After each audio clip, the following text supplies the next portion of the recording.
Shri Rahul Gandhi.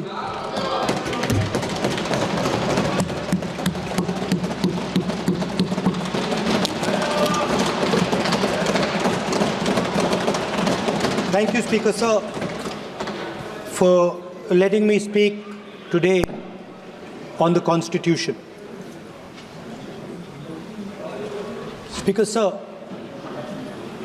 in my last few speeches, I spoke about the concept of Abhay Mudra, the concept of fearlessness, truth, and non-violence. And I showed the House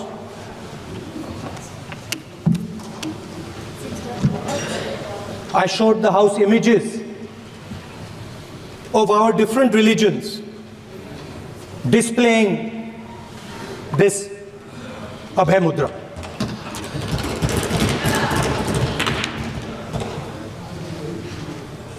People call the Constitution the longest written Constitution in the world.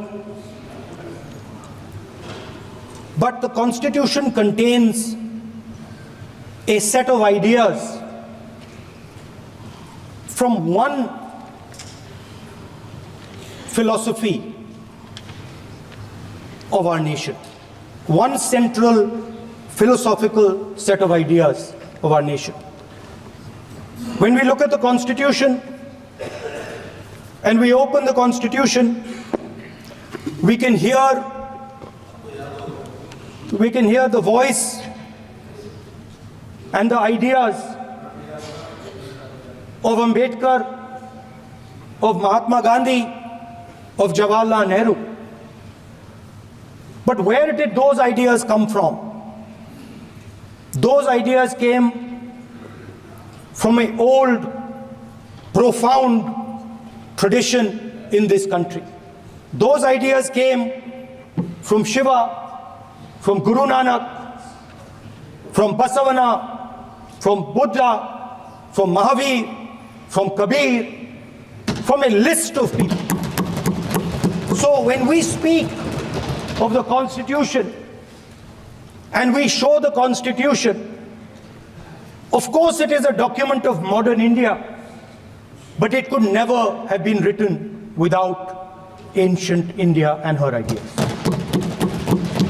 So when we look at this Constitution, we remember this list of people, all different variations on the same idea. And in front of us stand the people who follow a very different philosophical tradition. And I want to start my speech by quoting what the Supreme Leader, not of the BJP, but of the modern interpretation of the ideas of the RSS has to say about the Constitution of India and about how he thinks India should be run. The worst thing about the Constitution, the worst thing about the Constitution of India is that there is nothing Indian about it. Manusmriti is that scripture which is most worshipable after Vedas for our Hindu nation, and from which our ancient times have become the basis of our culture, customs, thought, and practice. This book, for centuries, has codified the spiritual and divine march of our nation. Today, Manusmriti is law. These are the words of Savarkar. Mr. Savarkar has clearly stated in his writings that there is nothing Indian about our Constitution. He has clearly stated that the book India is run by should be superseded by this book. And this is what the fight is about. Now, it's nice that all of you are so-called defending the Constitution. But I want to ask you, do you stand by your leader's words? Yes. Do you support your leader's words? Because when you speak in Parliament about protecting the Constitution, you are ridiculing Savarkar, you are abusing Savarkar, you are defaming Savarkar. I'd like to quote also in Hindi. Bharat के संविधान के बारे में सबसे बुरी बात तो यह है कि इसमें कुछ भी भारतीय नहीं है। भारत के संविधान के बारे में सबसे बुरी बात तो यह है कि इसमें कुछ भी भारतीय नहीं है। यह आपके नेता ने कहा था, जिसकी आप पूजा करते हैं। Speaker sir, I described in my first speech the idea of a battle taking place. I described the Mahabharata, described Kurukshetra. There is a battle taking place today in India. And on this side are the defenders of the idea of the Constitution. And from each state we have one. If you ask us Tamil Nadu, we will tell you Periyar. If you ask us Karnataka, we will say Basavana. If you ask us Maharashtra, we will say Phule ji, Ambedkar ji. If you ask us Gujarat, we will say Mahatma Gandhi. आप speaker को You praise these people. You praise these people hesitatingly because you have to. But the truth is that you want India to be run the way it used to be run. जैसे हिंदुस्तान पहले चलाया जाता था, वैसे ही आप हिंदुस्तान को चलाना चाहते हो। मैं बता रहा हूं, आ रहा हूं। पेशेंस रखिए थोड़ी, इतना एक्साइटमेंट नहीं होना चाहिए। स्पीकर सर, जब मैं छोटा था दिल्ली में, स्पीकर सर, दिल्ली के चारों ओर जंगल हुआ करता था। जो आज यहां रहते हैं उनको ताज्जुब होगा कि एम्स के बिल्कुल बगल में जंगल शुरू होता था। जहां रेलवे म्यूजियम है वहां पे जंगल शुरू होता था। वैसे ही जंगल में, दोनों नॉर्थ और साउथ, वैसे ही जंगल में हजारों साल पहले एक युवा, 6-7 साल का युवा, हर रोज सुबह उठ के 4 बजे उठ के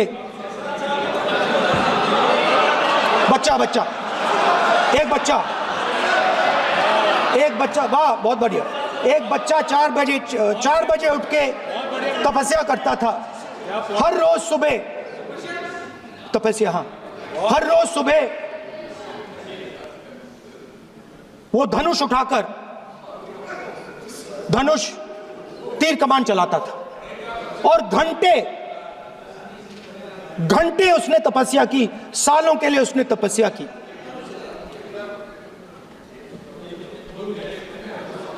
पास लोगों को पता लगने लगा कि लड़का है। यही तो आप नहीं समझ सकते हो, यही तो प्रॉब्लम है। धनुष में तपस्या है, मनरेगा के काम करने में तपस्या है। तपस्या का मतलब शरीर में गर्मी पैदा करना, समझिए। हाँ, तब का ये मतलब है, तपस्या का ये मतलब है। तो ये तपस्या कर रहा था, लोगों को पता लगा और वो गुरु के पास गया। लड़के का नाम एकलव्य था और वो गुरु के पास गया और उसने कहा, गुरु द्रोणाचार्य जी, मैं सालों से धनुष चलाना सीख रहा हूं। मैंने अपनी पूरी शक्ति इसमें डाली है।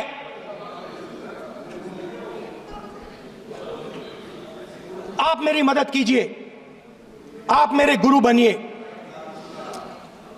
द्रोणाचार्य जी ने एकलव्य को कहा कि आप ऊंची जात के नहीं हो, आप ऊंची जात के नहीं हो, आप द्विजा नहीं हो। मैं आपका गुरु नहीं बनूंगा, यहां से तुम चले जाओ। और एकलव्य चला गया। फिर से एकलव्य ने तपस्या शुरू की, फिर से तपस्या शुरू की। कुछ साल बाद द्रोणाचार्य जी और पांडव उसी जंगल से निकले। एक कुत्ता भौंक रहा था, कहानी आपने सुनी है, सुना देता हूं। कुत्ता भौंक रहा था, अचानक कुत्ते की आवाज शांत हो गई। द्रोणाचार्य जी और पांडव पास गए और उन्होंने देखा कि तीरों के जाल में कुत्ता फंसा हुआ था। मुंह में तीर था एक, हाँ, मगर कुत्ता तीरों के जाल में फंसा था। एक तीर मुंह में थी, शांत था कुत्ता, मगर कुत्ते को चोट नहीं लगी। एकलव्य ने अहिंसा के साथ कुत्ते को शांत किया था। द्रोणाचार्य जी आते हैं और एकदम पूछते हैं, तुम्हें यह किसने सिखाया? एकलव्य जवाब देता है, द्रोणाचार्य जी, यह मैं सीखा हूं, मैंने तपस्या की है, घंटों मैंने प्रैक्टिस की है।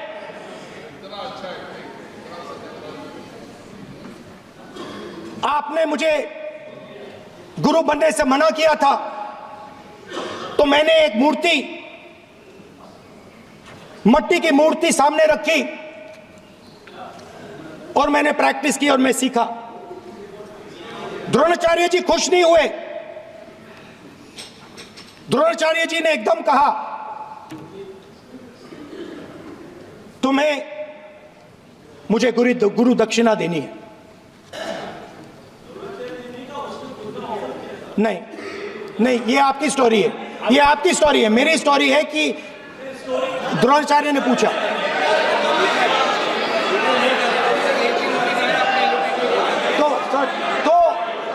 तो द्रोणाचार्य जी ने, Sir, the PM will not speak. You have to understand. If you are not giving order, Prime Minister has to speak. That you have to understand. If you are not giving protection, if you are not giving protection to LOP, then Prime Minister has to speak here. I will tell you. We will be very clear. ठीक है sir.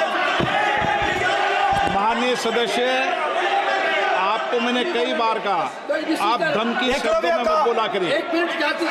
Dronacharya जी ने, कार्य मंत्री बोले कितने disturbance कर रहे थे। द्रोणाचार्य जी ने कहा कि मुझे आप गुरु दक्षिणा दीजिए। मेरी स्पीच ले ली आपने। तो द्रोणाचार्य जी ने उनसे कहा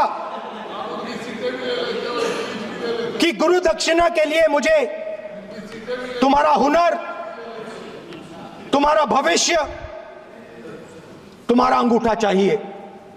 और एकलव्य ने अंगूठा काट के द्रोणाचार्य को दे दिया।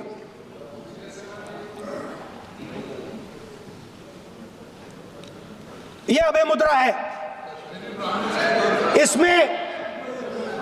इसमें कॉन्फिडेंस, स्ट्रेंथ, निडरता कहां से आती है? हुनर से आती है, इस अंगूठे से आती है।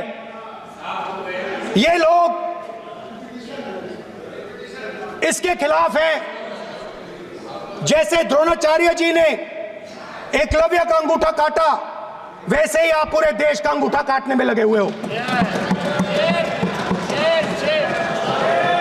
आप जैसे ही एकलव्य का, जैसे द्रोणाचार्य जी ने एकलव्य का अंगूठा काटा, वैसे ही आप हिंदुस्तान के युवाओं का, जैसे ही एकलव्य ने, देखो सर, जैसे एकलव्य का अंगूठा काटा गया, वैसे ही आप हिंदुस्तान के युवाओं का सबका अंगूठा काटते हो। जब आप अदानी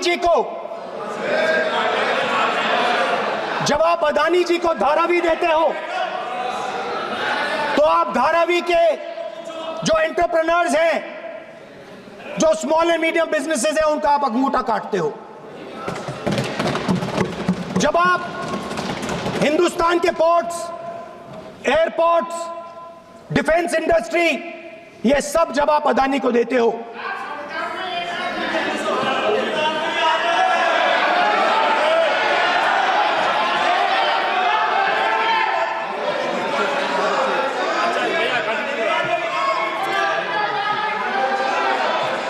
हिंदुस्तान के सारे जो फेयर प्ले बिजनेसेस हैं, जो ईमानदारी से काम करते हैं, आप उन सब का अंगूठा काटते हो जब आप अदानी की मदद करते हो।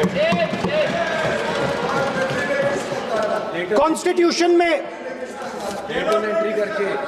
लैटरल एंट्री कर आप हिंदुस्तान के युवाओं का, पिछड़ों का, गरीबों का अंगूठा काटते हो।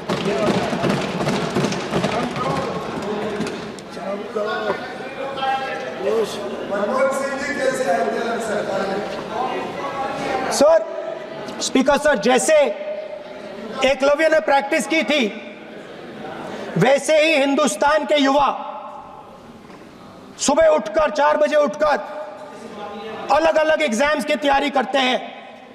आपने देखा होगा, पहले हजारों युवा सुबह उठकर रनिंग करते थे, वेट ट्रेनिंग करते थे आर्मी में जाने के लिए। जब आपने अग्निवीर लागू किया, तो आपने उन युवाओं की उंगली काटी। जब आप पेपर लीक कराते हो, 70 बार आपने पेपर लीक करवाया है, तब आप हिंदुस्तान के युवाओं के का अंगूठा काटते हो।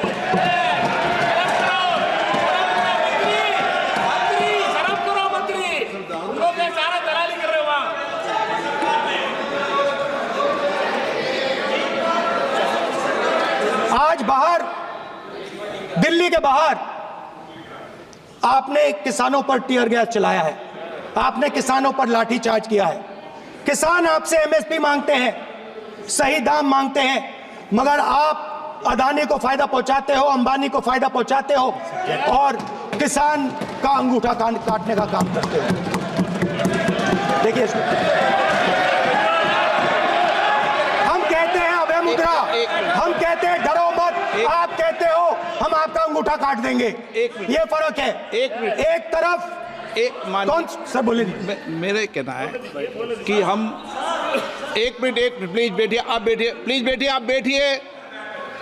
आज हम भारत के संविधान की 75 वर्ष की गौरवशाली यात्रा कर रहे हैं, और कर भाई ये चर्चा हुई थी कि हम संविधान की चर्चा करते समय उसकी उच्च कोटि की ये अपेक्षा है। आप स्पीकर सर, आप राष्ट्रपति भाषण नहीं है। कॉन्स्टिट्यूशन में कहीं नहीं लिखा है कि मोनोपोली होनी चाहिए। कॉन्स्टिट्यूशन में कहीं नहीं लिखा है कि पेपर लीक होना चाहिए। कॉन्स्टिट्यूशन में कहीं नहीं लिखा है कि अग्निवीर होना चाहिए। कॉन्स्टिट्यूशन में ये सब नहीं लिखा है, इसलिए मैं यहाँ रेस कर रहा हूँ।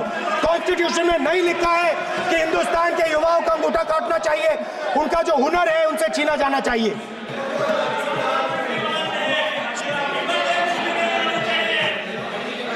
बैठे कर रहे हैं सर, 5 बजे अब भी बैठे करेंगे। अब कुछ नहीं बोलना है उसको।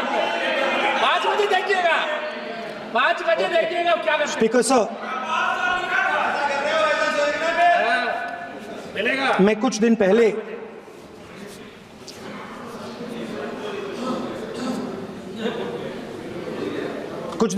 मैं हाथरस गया। कुछ दिन पहले मैं हाथरस गया। हाथरस में 4 साल पहले एक लड़की का बलात्कार होता है। गैंग रेप होता है, 3-4 लोग गैंग रेप करते हैं। मैं 2-3 दिन पहले उस लड़की के परिवार के घर में गया।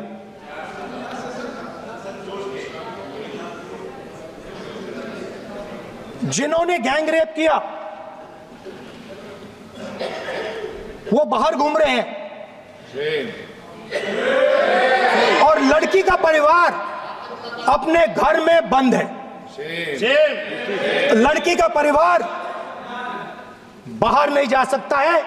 जो अपराधी हैं वो उनको रोज धमकाते हैं और वो बाहर घूमते हैं।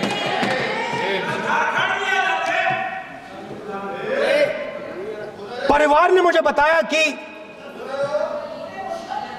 बेटी का जो अंतिम संस्कार था वो भी नहीं करने दिया और चीफ मिनिस्टर ने इसके बारे में खुलकर मीडिया में झूठ बोला है। ये कॉन्स्टिट्यूशन में कहां लिखा है?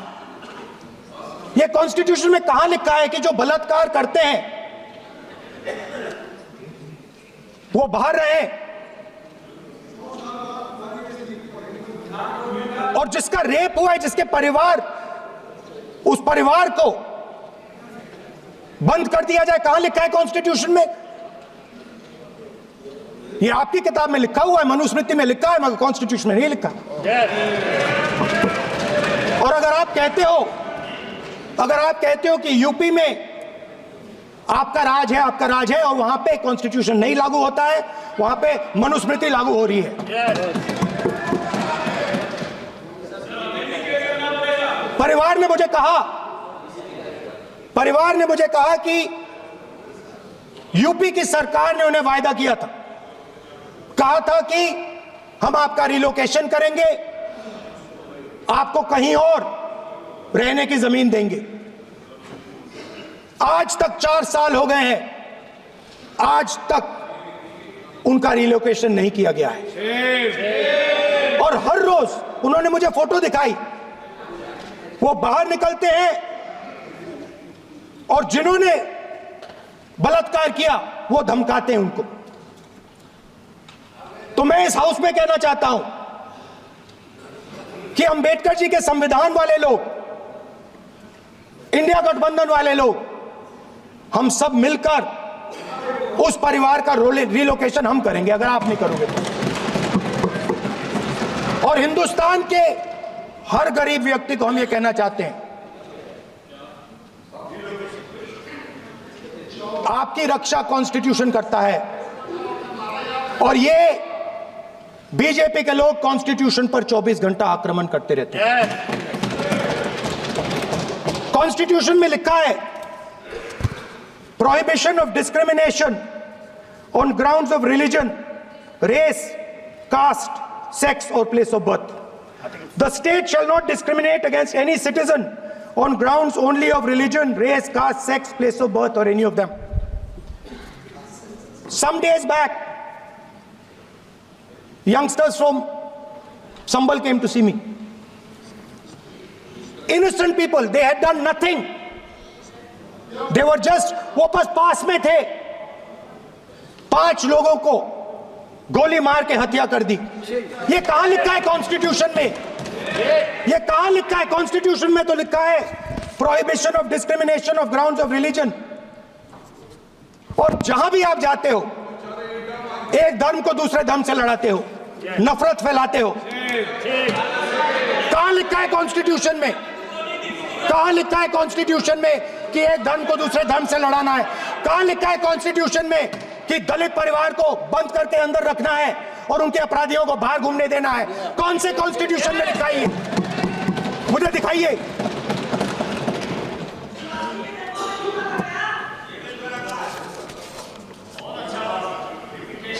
स्पीकर साहब,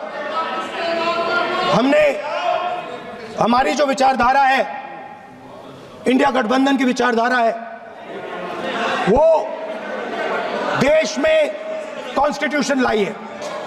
हम सब मिलकर कॉन्स्टिट्यूशन की रक्षा करते हैं। अंबेडकर जी ने कहा था, if there is political equality but no social and economic equality, political equality will be destroyed. ये अंबेडकर जी के शब्द हैं और आज ये बात सबके सामने है। पॉलिटिकल इक्वालिटी जो थी वो खत्म हो गई है। हिंदुस्तान के सारे इंस्टीट्यूशंस कैप्चर कर लिए गए हैं। सोशल इक्वालिटी नहीं रही, फाइनेंशियल इकोनॉमिक इक्वालिटी नहीं रही। इसीलिए हमारा अगला कदम जाति जनगणना होगा। हम देश को दिखाना चाहते हैं कि आपने किन लोगों का और कहां कहां अंगूठा काटा है। हम दलितों को, आदिवासियों को, पिछड़ों को, किसानों को, मजदूरों को दिखाना चाहते हैं कि आपने किस किस का अंगूठा काटा है। इसलिए जो मैंने वायदा किया था, इसी हाउस में यहां हम कास्ट सेंसस लागू करेंगे और उसके बाद हिंदुस्तान में एक नए तरीके का विकास होगा, एक नई तरीके की राजनीति होगी। जो मैंने पहले कहा था, जो आपको अच्छा नहीं लगता है, 50% रिजर्वेशन, उस दीवार को हम यहां तोड़ेंगे। 50% रिजर्वेशन की दीवार और जाति जनगणना हम यहां करा के दिखाएंगे। आपको जो कहना है कर लो, कह लो। स्पीकर सर, बहुत बहुत धन्यवाद।